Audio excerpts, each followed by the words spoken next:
This is a Chinese brand that has opened a flagship store in one of the poshest area in London. Big fanfare and very posh. But then I was walking by the branch in Shanghai, and I don't know whether you can see this. This is a guy wearing teddy bear, and this lady is shouting from a microphone. And this is in Nanjing Road East. And you think, I don't get it. Either you are upmarket or you're not. And to them it's, well, that's okay, that's London, that's Shanghai, so what's the problem, what's the big deal? And it is a big deal because you're confusing the customers. You can get away with it physically, you can't get away with it in a multi-channel. You can't have that disconnect. So either you're upmarket or you're not, otherwise you confuse the customers. But if you promised a brand that you understand their values in terms of making sure that you have high resolution images, you have rich product information, you have a great customer service, and you understand how you're going to separate them from other brands they don't like, there is no reason why they wouldn't be happy. Plus, of course, that you have a great customer service and customer experience. Let's now talk about relationship between brands and distributors. So you have two different problems. On your left-hand side, the problem is the distributor wants to go online, but the brand is preventing them from doing so. While on the right-hand side, both the brand and distributor want to go online, but the poor distributor isn't clear how to go about it. For the first problem, we are talking about staging, or almost multi-channel in stealth. You're introducing it step by step, not a big bang approach. While on the second scenario, we're talking about multiplicity. How do you do this for multiple brands? So let's start with the staging. The purpose here is, as a distributor, how do you convince the brand that you know what you're doing? You are able to do this and not compromise the brand values and give them that additional channel. So the way we suggest you do it is one stage at a time. So the first stage begins by you just simply put the products online. It's not a half-an-hour job because you need to do it properly and you need to have the product information, but it's an investment absolutely worth making. Why? Because remember what I said earlier, customers are not transacting only. They are researching, transacting, and sharing. So if you start by creating strong visual, rich product information, and you just provide the product details, and you do your job right in terms of search engine optimization, SEO, your meta tags are there. You are able to create traffic. You're able to attract traffic as a first stage. If you get away with that, you can move to the second one. The second one now, you start to add stock, provide visibility of stock. And the third is you implement a reserve and collect. You can reserve online, but you go to the store and pay at the store. And this is now the divide. Up to 3, you should be able to get away with. The fourth one is slightly challenging because by the fourth one, now you could be crossing the line as far as the brand is concerned. If you do this well, if you do this nicely, the gap by the time you get to this isn't huge. This is how you convince them, you understand. The most important thing for a brand is for you to communicate that you understand what they're all about. You appreciate the brand values and you're not going to compromise it. In terms of brand multiplicity, as I said, this is a more recent problem because typically most of the cases, the relationship between distributors and brands were about, I'm not allowing you as a brand to do this. I was meeting with a distributor recently and they're basically saying we're being forced to go to 3 platforms because each of the brands, they have many brands, is basically forcing them to go to a certain way. If you are able to go for one platform and then convince the brands that you're able to communicate from your platform to theirs, then no issue, no problem. And that should be what you need to do because the alternative is possible, but it's harder, it's more tricky. If you're going to do this, and obviously you need to have segregation, separation of processes, of data that you're not affecting any of the brands that you represent. So brand isolation is very important in terms of how you do it. On the other hand, if you are forced to use multiple platforms, then what you need to do is you need to get something called OMS, which stands for Order Management System, and you need to have an OMS system that allow you to deal with multiple channels. China is forcing this in a big way. You can't go now to a Chinese brand and convince them that you have credible solution if you do not take Tmall into account and Jingdong into account and all the Chinese channels. Otherwise it won't work. You can't ignore Tmall. So, and that's the challenge, that you need something like an OMS to allow you to deal with multiple platforms. Whether you are a brand of brands or whether you are your own brand, that's a commercial discussion. And it depends on A, what can you get away with in terms of the brands you represent, and also in terms of the customer's expectations. A branding exercise is good every now and then as you change the business model to ask whether you are on the right track or not.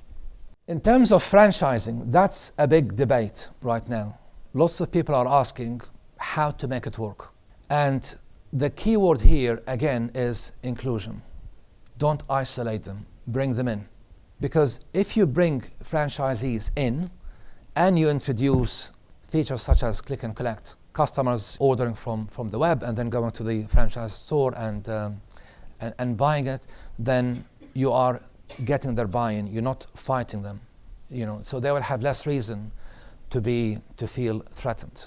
So that's the key message here, is the model has to be based on collaboration. And you can use them to your advantage.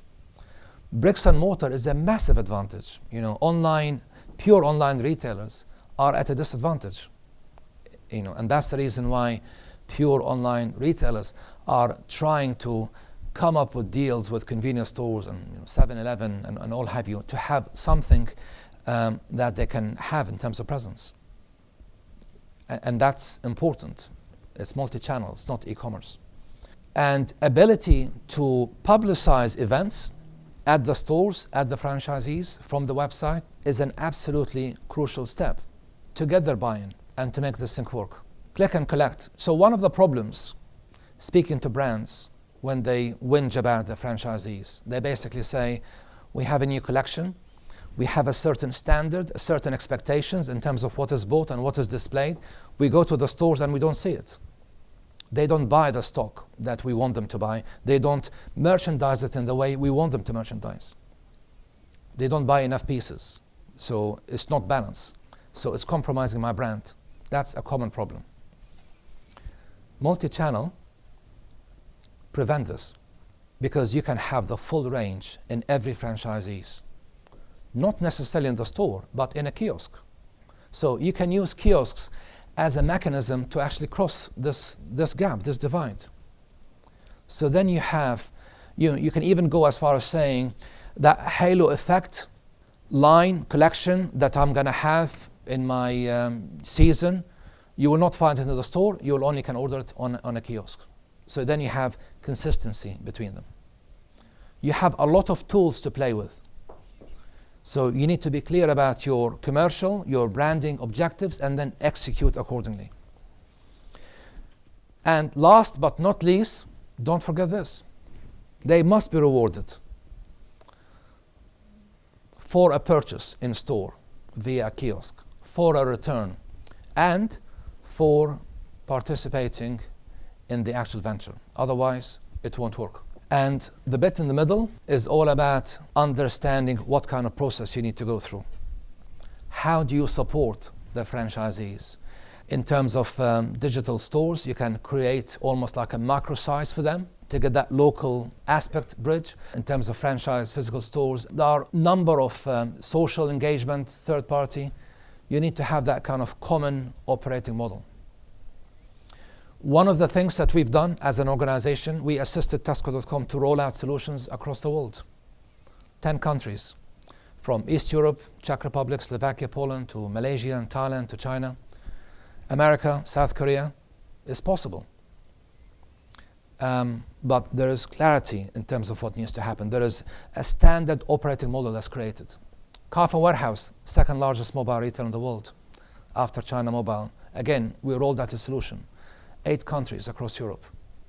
So this is possible, this is doable. It needs planning. It doesn't just happen. And these are examples in terms of the kind of assistance that you need to give franchisees.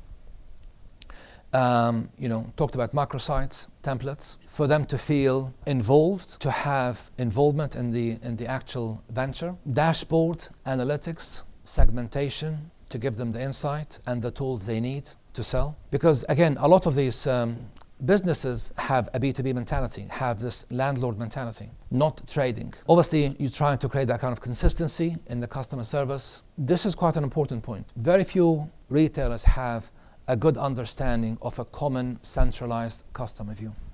Promotions, brand guidelines, education. So as a brand, if you want to succeed from a franchising, and of course, franchising is the most lucrative business model, you need to invest in education in order to help them understand your brand values, to make sure that what is being produced and done and the way they trade is in line with your brand values and expectations. After all this, there might still be some barriers. The cost is prohibitive. Yes, it's going to cost you more than a few $1,000s to set up a business, but you need to ask yourself, how much does it cost you to open a new store? Skills is a problem. That is true, especially in this part of the world. But that can be trained. If people are curious and interested to change, then of course, absolutely they can change. How to generate traffic is a challenge, but again, can be solved by having the right synergy between alliances and affiliates and partnership. Again, can be done. And planning. One of the retailers, they published a Facebook page. Few disgruntled employees wrote bad things and they just took it out. So very reactive. Publishing and the withdrawal, both are reactive. You can plan it. If it's planned, then it would attract traffic.